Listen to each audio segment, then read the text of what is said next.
आपके लिए खुशखबरी है दोस्त, ये एनटीपीसी और ग्रुप डी का जो है रिजल्ट, ग्रुप डी एनटीपीसी के रिजल्ट का जो है अनाउंसमेंट है तो इश्यू कर दिया है।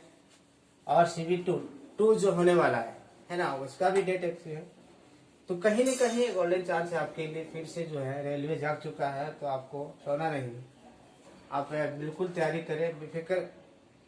आपको बता दे एनटीपीसी जो एग्जाम CB2 जो जनवरी, ये रिजल्ट नहीं बोलेंगे इसको, जो एग्जाम होगा वो 15 फरवरी 2022 में होगा। लेकिन CBT1 का रिजल्ट विचार होगा तो ये जो है इसका डेट एक्टिव जो किया है वो आपका है 15 जनवरी 2022। दोस्तों आप लोग के लिए गोल्डन चांस। आप सोच रहे होंगे कि मेरा रिजल्ट हो या नहीं होगा इसके बाद ही हम इसका तैयारी करेंगे, तो बिल्कुल आप गलत सोच रहे होंगे, है ना। इसलिए आपको क्या करना है कि यदि आपका मार्क्स 60 to 70 के बीच में है, CBT1 में जो रॉ मार्क्स दिया आपने, जो आपके पेपर को दिखाया, तो इसका तैयारी बिल्कुल शुरू कर दे। चूंकि रिजल्ट इश्यू होने के बाद अब इसका तैयारी नहीं कर पाएंगे, समय कम मिलेगा। आप देख रहे हैं कि 15 जनवरी से जो ये 15 फरवरी दिख रहा है, एक ही मंथ इसका टाइम है, तो तैयारी आपसे नहीं हो पाएगा। इसीलिए इसका तैयारी अभी शुरू कर दें। और इसमें क्या करना है, प्रीवियस पेपर जो है उसको ज़्यादा से ज़्यादा सॉल्व करें और ऑनलाइन टेस्ट लगाए, है ना, तभी ये रिजल्ट आपका हो पाएगा। एक बड़ी सुनहरा मौका है, इसको गवाए नहीं, ठीक है। और तैयारी बहुत जल्दी शुरू कर दे। ये तो रहा एनटीपीसी का बात। लेकिन एक तो ग्रुप डी के लिए भी कुछ मैसेज है जो बोर्ड ने इश्यू किया है, तो आपको सोचना चाहिए कि जो ग्रुप डी का है ना, ग्रुप डी की जो बात है ये तो बड़ी संख्या में है। सीटें इसकी पता है आपको कि 1,03,000 है ना, 3,000 के लमसम में है। तो एक बड़ी अपॉर्चुनिटी है आपके लिए, आप इसे गवाए नहीं। और ये इसका भी कुछ इंफॉर्मेशन मिला है कि जो अभी 15 दिसंबर से स्टार्ट हो रहा है मॉडिफिकेशन है ना, मॉडिफिकेशन जिसका किसी वजह से फोटो और साइन, क्या बोलेंगे, फोटो और साइन में कुछ मिस्टेक हुआ था, ये रिक्वायरमेंट बोर्ड के अनुसार से, है ना। तो इसको दोबारा से चांस मिला है इम्प्रूव करने के लिए। तो इसको भी क्या करें, आप सही तरीके से फोटो अपलोड करें, सिग्नेचर अपलोड करें, फिर दोबारा मिस्टेक ना करें। यदि दोबारा मिस्टेक करते हैं तो ये आपको फिर से मौका चुकाना पड़ेगा। इसलिए इसका भी विशेष ध्यान रखिए। ये 15 दिसंबर से इंक जो है एक्टिव रहेगा, तो अब इसका विशेष ध्यान रखें। और इसमें भी ग्रुप डी की हम चाहते हैं कि हमें एक सीट चाहिए, ओनली एक सीट चाहिए। लगता है कि एक सीट से हमें जरूरतें हैं, तो बिल्कुल आप इसे सबसे पहले ऑनलाइन टेस्ट लगाएं। ऑनलाइन टेस्ट में आप किसी का भी एक परचेज कर सकते हैं। दूसरा जो है प्रीवियस पेपर जो होते हैं उसको ज़्यादा से ज़्यादा प्रैक्टिस करिए। और एक तीसरा ऑप्शन होता है कि यदि आपके पास, है ना, ग्रुप डिस्कशन के लिए कोई व्यवस्था है तो उसको भी करें, बहुत ज़रूरी है दोस्तों। क्योंकि बेरोजगारी ऐसे भी तो पनप गया है, आपको भी पता है। और यदि चाहते हैं कि जॉब हो जाए तो ये सब जान लगा दे, ठीक है, मौका इसमें ना जाने दे। अब एक बात है कि हमने ऑनलाइन टेस्ट के बारे में तो बताया कि ऑनलाइन टेस्ट किसका होता है, तो एक टेक्स्ट बुक का ऑनलाइन होता है, टेक्स्ट बुक जो सबसे बेटर होता है ना। हम किसी के बारे में नहीं बोलेंगे, लेकिन एक टेक्स्ट बुक है, ये देखा गया है कि ये बेटर साबित होता है, इसलिए इसका विशेष ध्यान रखें। तो चलिए हम लोग आज इसी को विशेष ध्यान में रखते हुए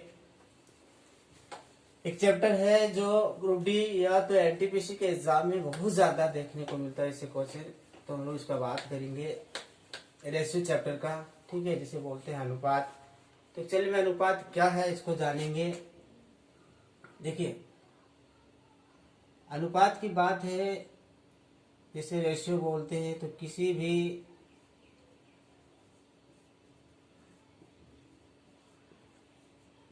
भिन्न को आप एकदम बेसिक से बताएंगे, जो कि लिख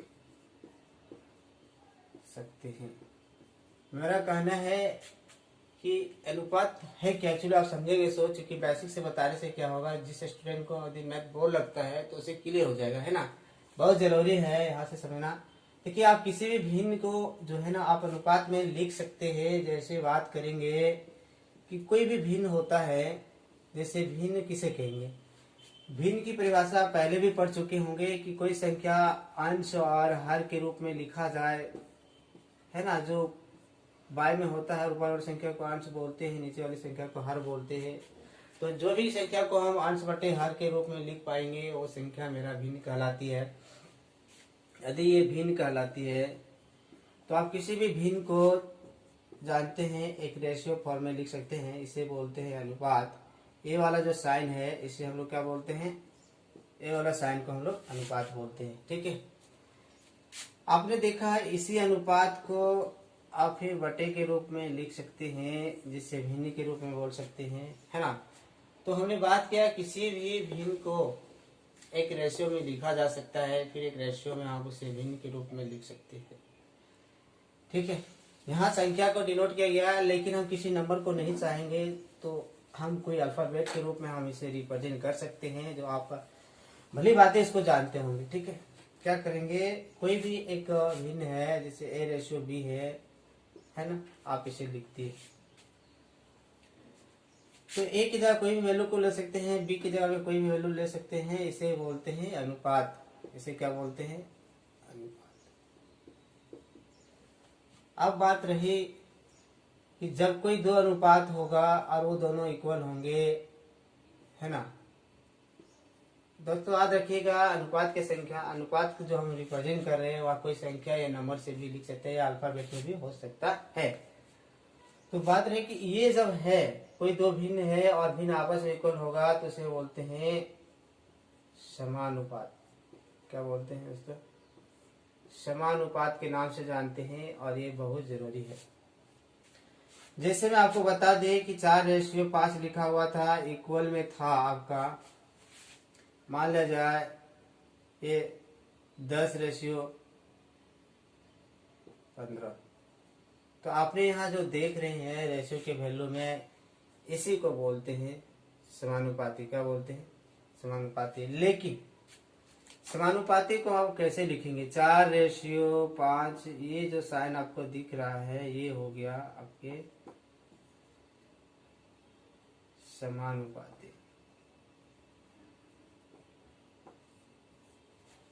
है ना। आपको यहाँ हमको उम्मीद है कि आप भली बातें यहाँ समझ चुके होंगे, लेकिन अब बात करते हैं कि समानुपाती तो समझे, है ना, लेकिन इसी रेशियो का व्युत्क्रमानुपाती लिखना है तो व्युत्क्रमानुपाती कैसे लिखेंगे। आपको पता है कि व्युत्क्रमानुपाती को हम लोग क्या बोलते हैं, इनवर्स बोलते हैं। क्या बोलते हैं दोस्तों, इनवर्स बोलते हैं, ठीक है। जब भी ये रेशियो को इनवर्स में लिखना है तो इसे 1/a लिखे, रेशियो 1/b लिखे, और ये आप जो देख रहे हैं ना इसी को कहते हैं व्युत्क्रमानुपाती। अब इसे कोई एक उदाहरण के रूप में समझेंगे तो आप देख पाएंगे कि कोई भी रेशियो है 5:4 है।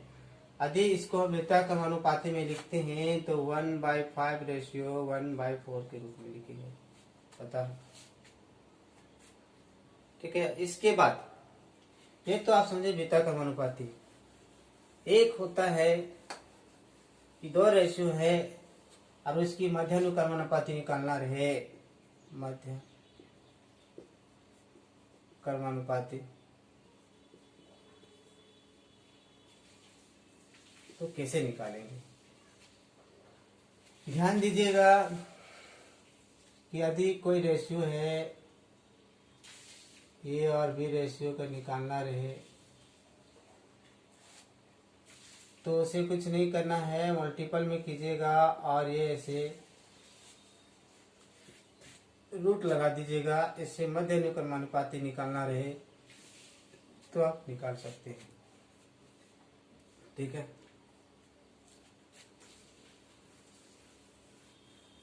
लेकिन कभी कभी एक कॉन्सेप्ट होता है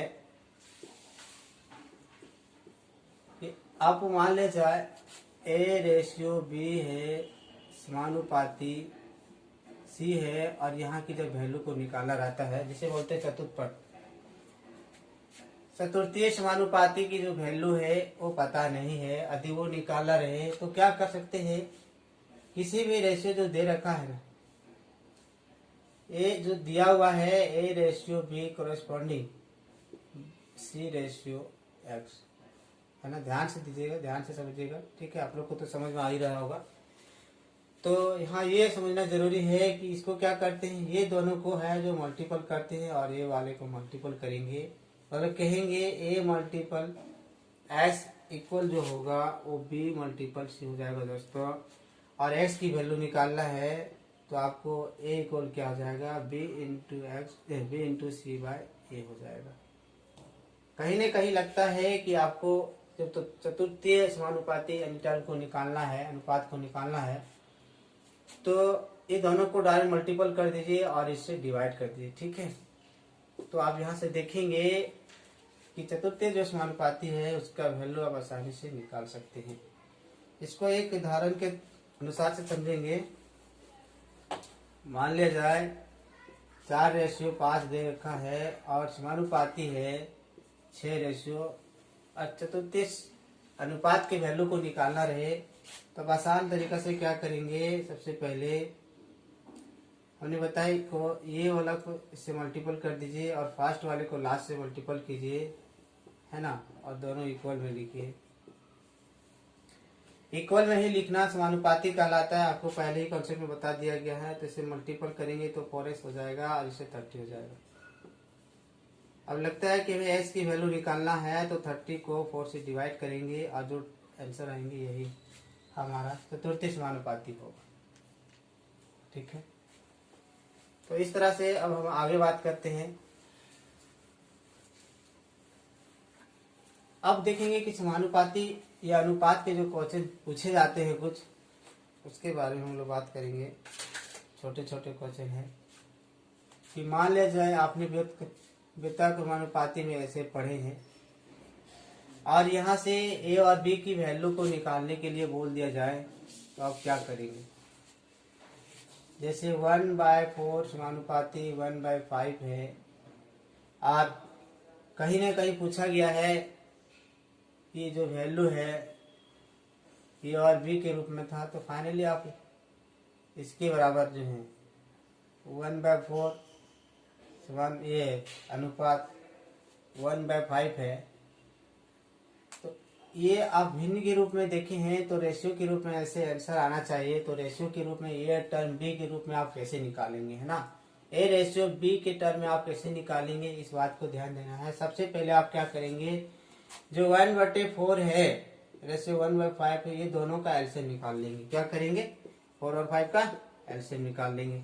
जब ये दोनों टर्म देख रहे हैं कि दोनों डिफरेंट है, तो आपको पता ही है, तो इसे कुछ ना करके डायरेक्ट आप इसे मल्टीपल कर देंगे और तो इसका एलसीएम निकल जाएगा 20।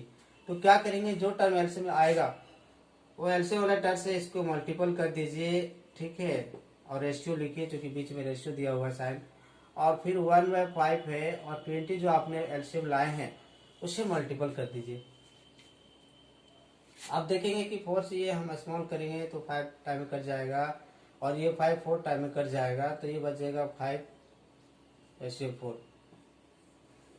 आपने क्या देखे, आपको समझ में आया कि ए जो 1/4 था रेशियो 1/5, 1/a रेशियो 1/b आपने कहीं ना कहीं देख रहे हैं और भली भांति समझ रहे हैं कि ये ए का व्युत्क्रमानुपाती है, बी का व्युत्क्रमानुपाती है, और इसी फॉर्म में क्वेश्चन दे रखा था। तो इससे हम ए का वैल्यू और बी का वैल्यू कहना पूरी रूप से मूर्खता की बात होगा। इसलिए ऐसा ना करके हमें क्या बोलेंगे, जब ये दोनों टर्म का एलसीएम निकालेंगे और पुनः उसे हम मल्टीपल करेंगे तो आप देख रहे हैं ये वैल्यू जो है आपस में चेंज हो जाते हैं, तब ये क्या कहलाएगा, ये ए रेशियो बी का कहलाएगा। दोस्तों यहाँ ज्यादा से ज्यादा लोग क्या करते हैं, अपना मूर्खता को दिखाता है, अन्य ये क्या करते हैं, आंसर जो है इसे अब बी नहीं ए नहीं मान के बी मान लेते हैं और इसे ही ए कह देते हैं डायरेक्ट, जो कि यहाँ ज्यादातर एक्स्ट्रा लोग गलती करते थे, इसलिए इस पर हमने फोकस करना उचित समझा। ठीक है, तो अब हम लोग जो है आज की तो बेसिक कॉन्सेप्ट बेसिक क्लासेस यहाँ देखने को मिला। फिर हम अगला जस्ट ये तो मेरा पार्ट 1 का वीडियो था, है ना। अब जस्ट हम पार्ट 2 लाएंगे और इस पर कुछ क्वेश्चन अगला दिन कराएंगे। तो इस तरह का दोस्तों अधिक वीडियो देखना है, अधिक कॉन्सेप्ट अभी क्लियर करना है, लगे मैथ में कुछ प्रॉब्लम है तो क्या कीजिए, मेरा चैनल को सब्सक्राइब और शेयर कर लीजिए। ठीक है, अपने दोस्तों को भी बताएं किस तरह करके जो है हमारे जीटी स्टडी कॉर्नर में पढ़ाए जाते हैं, तो इसका शेयर करें, अपने दोस्तों को भी बताएं। ठीक है, और वीडियो देखने के लिए आपको बहुत बहुत धन्यवाद दोस्तों।